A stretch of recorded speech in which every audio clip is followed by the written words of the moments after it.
Olá, caros alunos. Dando sequência aí ao nosso estudo sobre eletromagnetismo.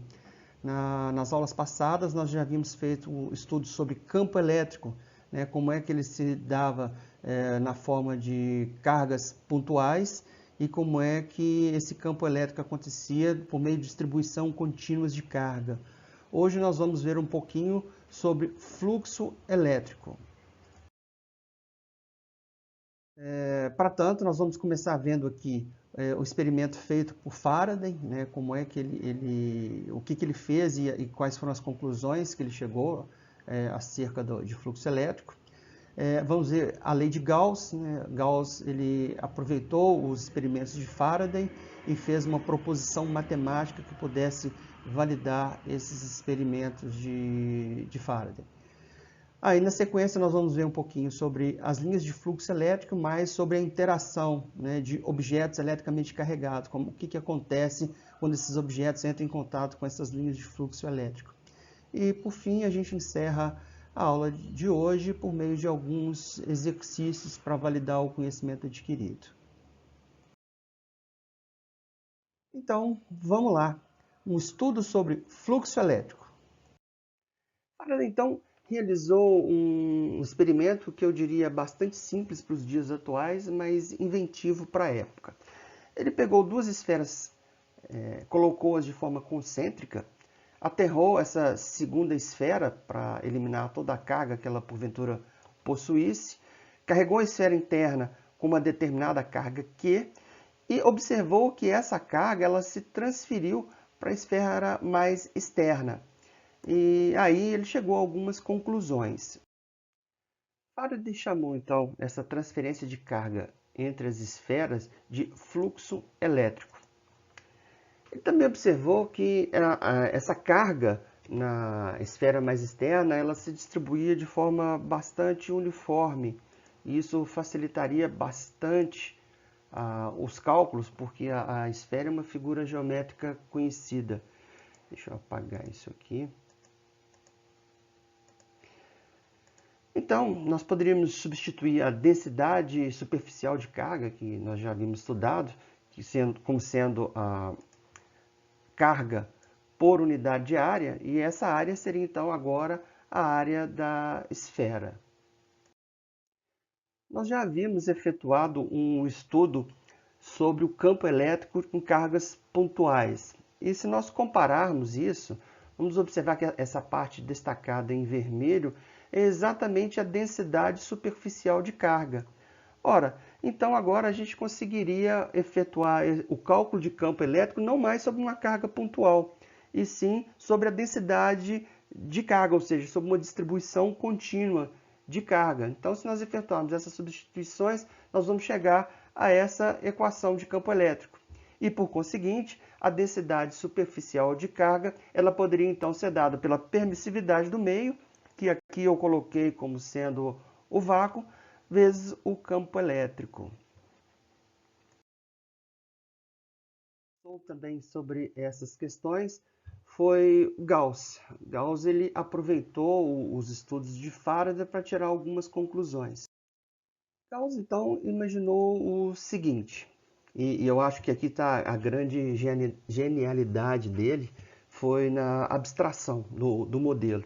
Ele, baseado nos experimentos de Faraday, ele concluiu que ele poderia, independentemente da forma da carga, ele poderia considerar essa carga como sendo pontual. E também, independentemente do formato da superfície, desde que fosse ela uma superfície fechada, ele poderia considerar que essa carga estaria sendo envolvida por uma esfera imaginária.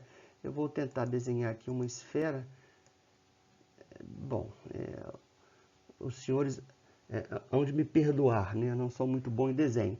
Mas o fato é que, independentemente dessas coisas, haveria transferência de carga para a superfície dessa esfera imaginária. Com isso, então, ficaria muito mais simples nós efetuarmos os cálculos desse campo elétrico, uma vez que a esfera é uma figura bastante simples de ser calculada. Então, calcular qual será o fluxo elétrico. Para tanto, nós vamos imaginar o quê? Uma área infinitesimal, uma superfície infinitesimal. E entenda por infinitesimal aquilo que é infinitamente pequeno. E se nós tomarmos, então, essa densidade de carga que está atravessando essa área infinitesimal, e se nós tomarmos o valor dessa pequena área, o que nós precisaríamos fazer é somar todas as pequenas áreas ao longo dessa superfície. E por somatório, por favor, entendam como sendo uma integral. Então, nós temos aqui a densidade de carga que atravessa esse elemento, e para o próprio elemento de área. Então, por conseguinte, nós teríamos aqui o nosso fluxo elétrico. Mas aí, veja bem, nós faríamos esse somatório não ao longo dessa figura geométrica, porque ela tem uma superfície extremamente irregular e para que a gente consiga implementar uma integral dessa superfície não seria algo muito trivial. Para tanto, o que nós vamos fazer é aquilo que Gauss imaginou.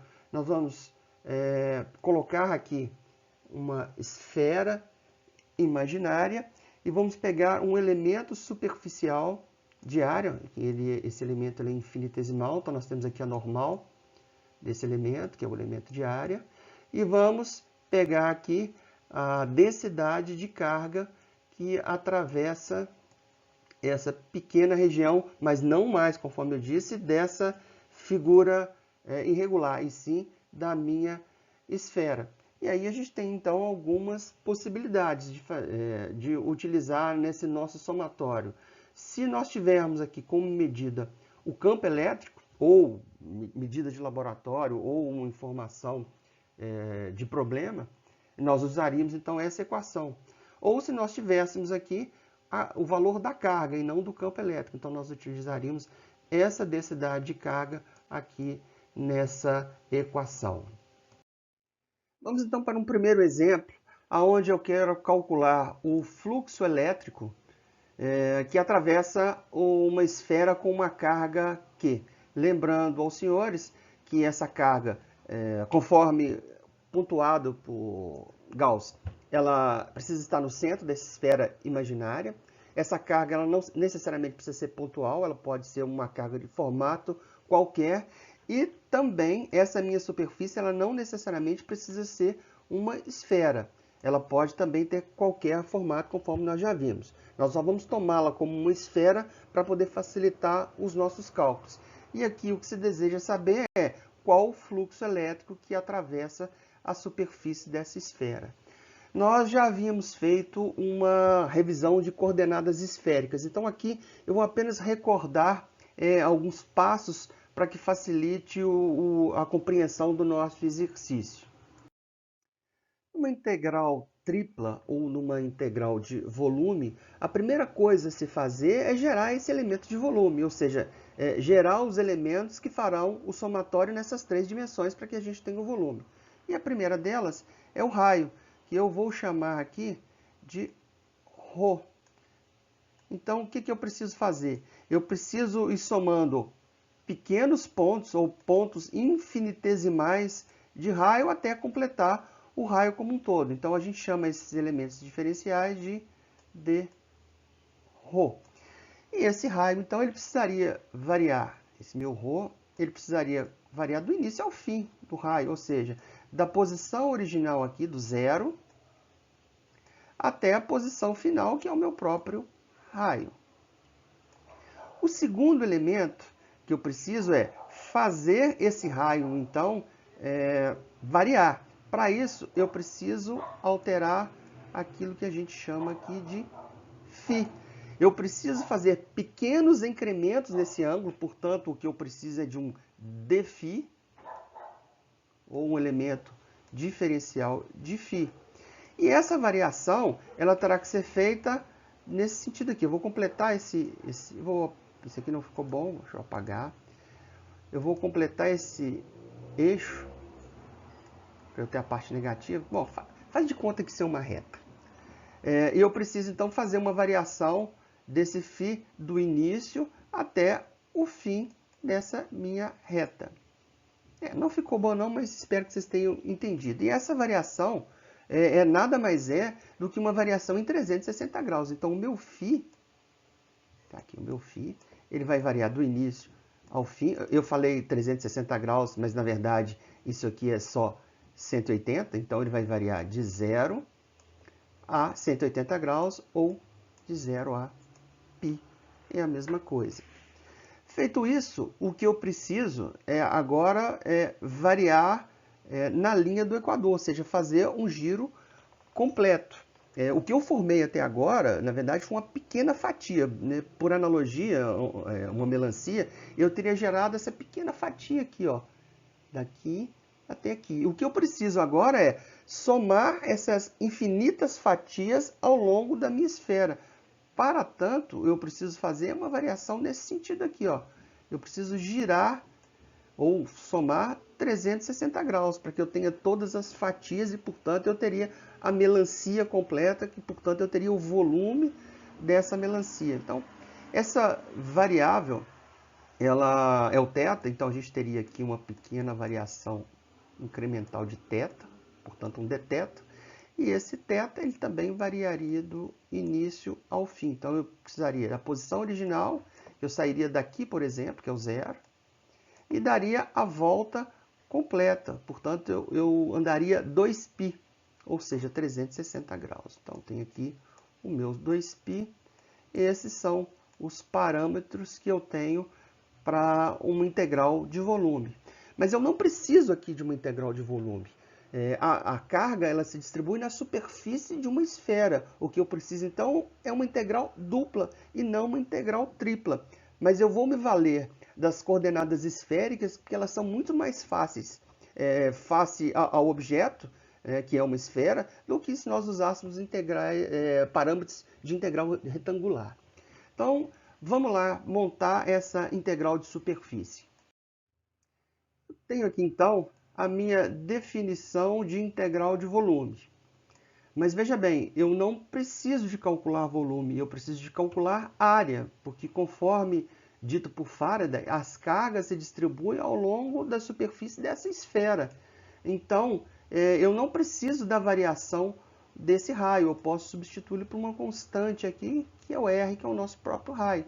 Com isso, então, ao invés de gerar uma integral tripla, eu gero uma integral dupla, que é uma integral de superfície, simplesmente eliminando essa variável e substituindo por essa constante. Mas nós também não queremos calcular a área, nós queremos calcular o fluxo. Então, está aqui o meu elemento de área. Eu quero calcular o fluxo. E o fluxo é dado por este elemento de área, está aqui, mais essa outra variável, que apesar de ser a mesma aqui, usada lá em cálculo 3, para a gente aqui em eletromagnetismo, isso aqui significa densidade superficial de carga. E a gente conhece o valor dessa densidade superficial de carga, a gente sabe como calcular isso. E com base no problema, o que foi dado foi uma carga no centro dessa esfera. Então, o que nós temos que fazer é usar esse parâmetro aqui e substituí-lo na equação. Substituí-lo aqui e substituir essa área aqui, para que a gente tenha, então, todos os parâmetros para calcular esse fluxo. Então, está aqui. Então, nós temos que a nossa integral de fluxo, então, substitui todos os parâmetros. Esse aqui, ele é a minha densidade superficial de carga, e isso aqui é, então, o meu elemento de área. Esses parâmetros, né, da integral dupla, nós já vimos quais são eles. Aqui a gente pode fazer uma simplificação, né? A gente pode cortar isso aqui com isso aqui, e aí a integral fica um pouco mais simples. E agora o que a gente precisa fazer é substituir esses parâmetros. E nós já vimos que o φ, ele varia aqui, né? Ele varia de 0 a 180. E nós já vimos que o θ, ele vai fazer essa variação aqui na linha do equador dessa esfera. Vai fazer uma variação aqui. Eu consigo fazer algo melhor do que isso. Vou fazer essa? Não, na verdade eu não consigo. Vamos lá, é a última tentativa. ficou razoável. Então, uma variação aqui na linha do equador, que seria uma variação, um giro de 360 graus, que seria 2π. Então, agora sim, eu tenho a minha integral dupla, e resolvendo essa integral, eu consigo achar, então, o fluxo que atravessa a superfície dessa esfera. Para facilitar, eu vou dividir essa integral em duas partes. Essa primeira parte aqui, que é a parte mais interna, eu vou chamá-la de I. E é ela que eu irei resolver, primeiramente, né? Bom, então eu tenho aqui essa integral mais interna, e eu tenho isso aqui, vamos lá. Eu tenho isso aqui, ó, como uma constante, porque observe vocês que a minha variação é uma variação em φ, em θ. Então significa que φ é uma constante. E tudo isso aqui também passa a ser uma constante. Então isso pode ir para fora da integral, fica dessa forma. E a minha integral, então, ela fica uma integral bem simples, que fica uma integral de uma derivada. Como elas são operações opostas, elas se cancelam. Então, como resultado, eu teria, então, o próprio θ. E aí, esse meu θ variando de 2π até 0. Quando eu substituir esses parâmetros, eu tenho isso aqui. Obviamente, na hora que eu multiplicar 0 por tudo isso aqui, vai dar 0. Então, o meu resultado, no fundo, vai ser a multiplicação disso vezes isso.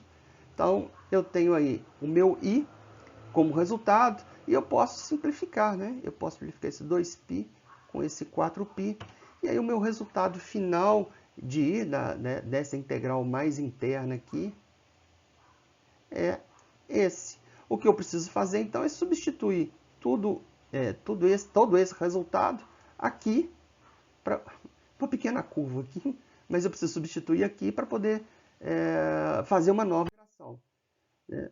Ou seja, eu passaria a ter isso aqui como resultado. Então, eu preciso agora, isso aqui eu já resolvi, que é a integral mais interna, que é isso aqui, e agora eu preciso resolver essa integral. Bom, eu tenho aqui que essa minha carga ela é uma constante, então ela pode pular para fora da integral, ficaria desse jeito. Eu tenho, então, uma integral de seno de φ dφ. A integral de seno é menos cosseno. Então, nós temos menos cosseno de φ variando de π até 0. Eu vou substituir esses parâmetros aqui. De sorte que eu tenho menos cosseno de π menos cosseno de 0. Ora, isso aqui é 1. Isso aqui também é 1. Na verdade, cosseno de π é menos 1. E cosseno de 0 é 1. Então, eu tenho menos 1. Então, o meu resultado seria esse aqui, ó, menos 1 vezes menos 1, menos menos 1. Portanto, esse menos vezes menos é mais, menos com menos também é mais, então eu teria 2. Esse 2 cancelaria com esse 2 aqui, e como resultado final, a gente teria que o fluxo, ele é, na verdade, a própria carga, como era de se esperar, porque Faraday já havia demonstrado isso através de experimentos, que toda a carga da esfera interior, e aí eu vou tomar esse desenho, essa carga como uma pequena esfera, tudo isso se transferiria para a superfície dessa esfera. Então, o fluxo seria a própria carga. Então, o que nós fizemos aqui foi demonstrar matematicamente, por meio das conclusões de Gauss, ou por meio dos postulados de Gauss, aquilo que Faraday já havia demonstrado por meio de experimento. Bem, nesse segundo exemplo, nós temos as mesmas condições do exemplo 1. A diferença é que nós queremos agora, ao invés de calcular a carga, nós queremos calcular o próprio campo elétrico. Nós já havíamos dito que esse fluxo que existe na superfície dessa esfera ela é dado pelo somatório da densidade superficial de carga que atravessa esses elementos infinitesimais. Se nós somarmos tudo isso, o que nós vamos ter ao final é o nosso fluxo elétrico. E dessa vez, o que nós temos é que essa densidade superficial de carga ela agora está em função do campo elétrico. E nós vimos que esse fluxo o resultado dele é a própria carga elétrica. Então nós temos que essa integral aqui, nós teremos isso como resultado. Então o que nós precisamos fazer agora é substituir esses parâmetros, agora a densidade escrita dessa forma, juntamente com o elemento superficial de área, para que a gente consiga então calcular esse campo elétrico. Temos então, e substituindo então esses limites, nós temos aqui o que a gente pode chamar, incluindo essa parte aqui, o que nós podemos chamar então de ds, que é o elemento infinitesimal de área, e essa outra parte aqui, que eu vou destacar em verde, nós temos aqui o que a gente compreende por densidade superficial de carga. Eu vou chamar essa integral mais interna de I, eu vou separar novamente isso em duas integrais e vou resolver essa mais interna que eu chamei de I. Então eu tenho esses limites, eu tenho aqui agora a única variável dessa integral é o dθ, então tudo isso aqui passa a ser uma constante em relação a essa minha integral, então ela pode ir para fora da integral, e no final eu vou ter então uma integral da variável dθ, que é o próprio θ.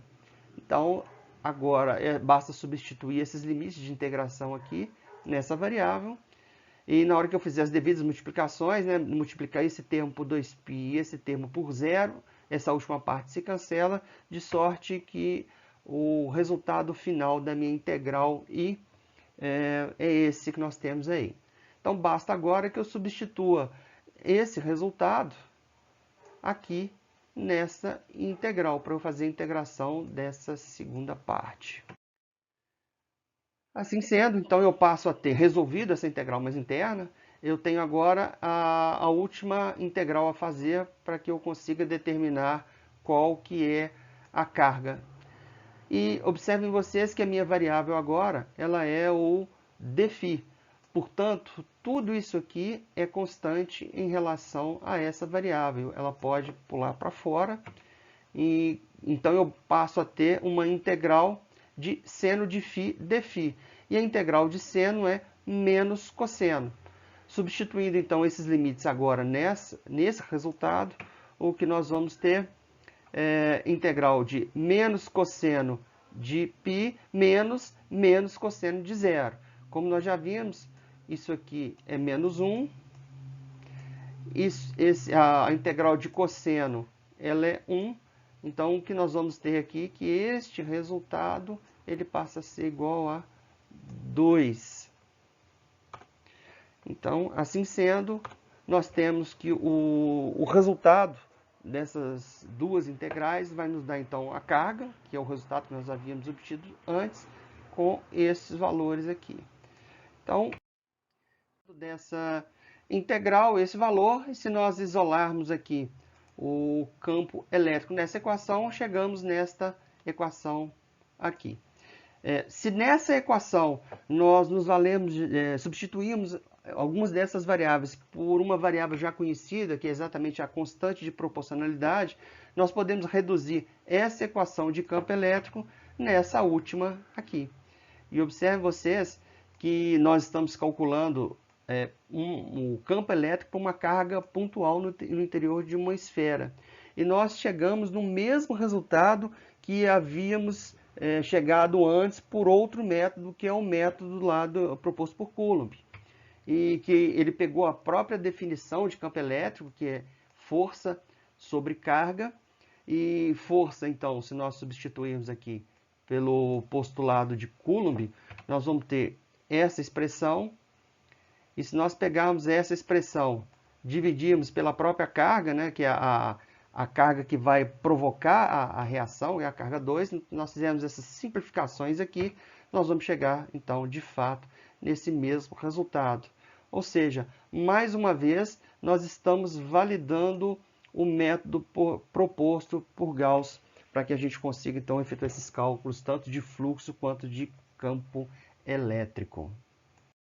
Bom, mais uma vez eu gostaria de deixar bem claro qual que é a diferença entre campo elétrico e fluxo elétrico. Então, imagine, senhores, que nós tenhamos aqui uma fonte qualquer de cargas positivas, aqui,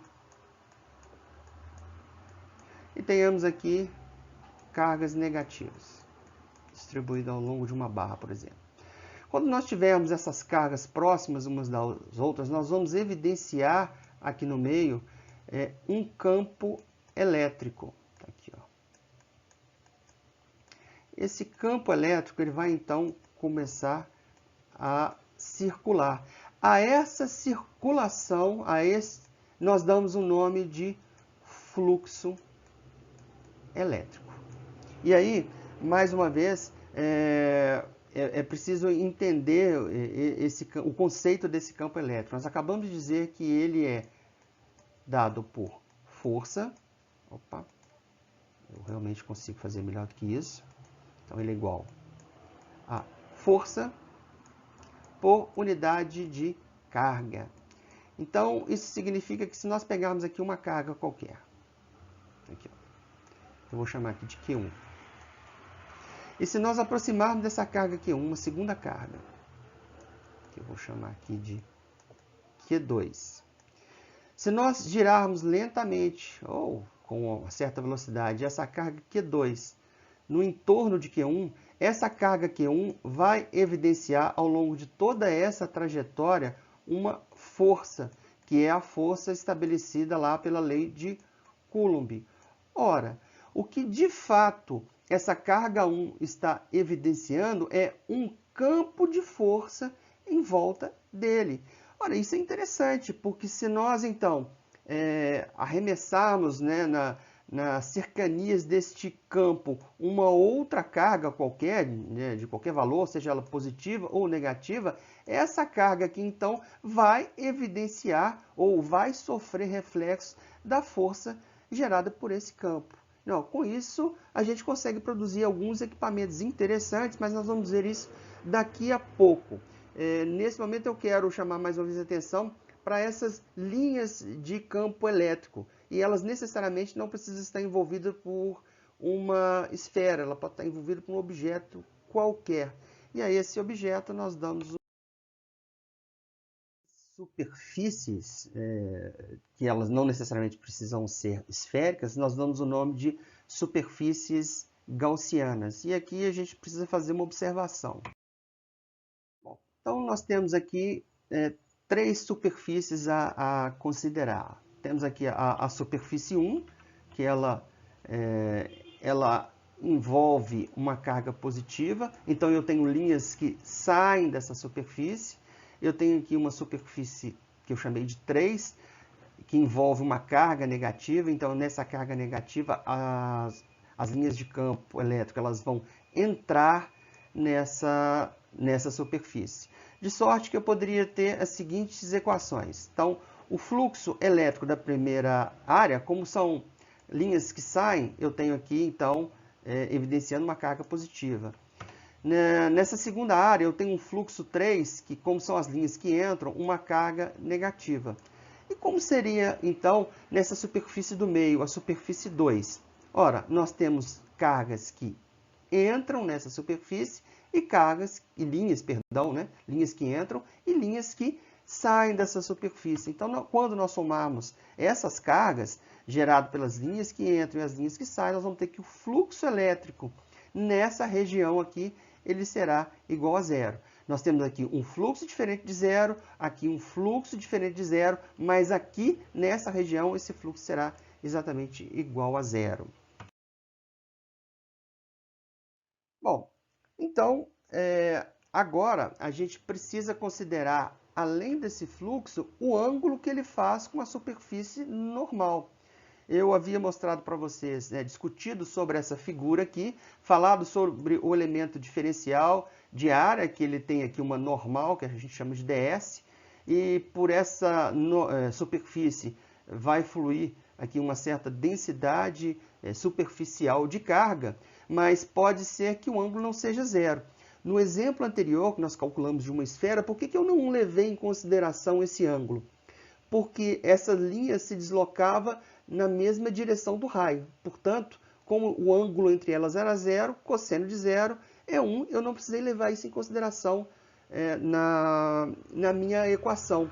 Mas pode existir figuras que não necessariamente sejam esferas, em que esse ângulo vai ser diferente de zero. Então, com isso, eu preciso levar em consideração esse ângulo aqui, que exerce entre a normal, que é a superfície de área, e o meu campo elétrico. E nós apenas acrescentamos na equação já conhecida de fluxo essa parcela, então, que envolve esse ângulo, que é o cosseno de θ. Então, nós temos aqui no exemplo 3 o nosso objeto em questão, que é um cubo, do qual nós temos por característica um lado igual a 1,3 metros, e nós temos aqui uma distribuição de campo elétrico dessa forma. Lembrando aos senhores que aqui nós estamos nos valendo dos vetores unitários I e JK. Esses vetores unitários, eles estão aqui. Então, eu tenho aqui no eixo X o vetor I. Eu tenho aqui no eixo Y o vetor J. E eu tenho aqui no Z o meu vetor K. E o motivo disso é que, de adotarmos isso, é que eles exatamente são vetores unitários. Então, nós podemos multiplicá-los pelo módulo do campo elétrico, para que a gente tenha, então, a distribuição desse campo no espaço. Se nós quisermos, por exemplo, calcular a tensão, a tensão de uma bateria, por exemplo, o aparelho ele vai me indicar lá, por exemplo, o módulo da tensão. E não faz nenhum sentido eu distribuir essa tensão no espaço. Então, basicamente, eu vou usar o módulo dessa tensão, que é diferente do caso aqui. Eu preciso, de fato, conhecer como é que esse campo elétrico se distribui no espaço, porque a intensidade desse campo elétrico vai determinar a força. Então, se eu, por exemplo, se eu tivesse essa distribuição, essa mesma distribuição aqui, mas eu não tivesse essa figura, né, esse cubo, se eu arremessasse aqui um objeto carregado qualquer, esse objeto evidenciaria uma força, conforme nós já vimos, ele teria a trajetória alterada em função de cada uma dessas componentes aqui. Então, certamente, esse objeto ele tenderia mais para essa componente K aqui que está no eixo Z, porque nessa distribuição é esse eixo que teria maior intensidade. Então, esse é o motivo pelo qual a gente utiliza uma distribuição espacial de campo elétrico.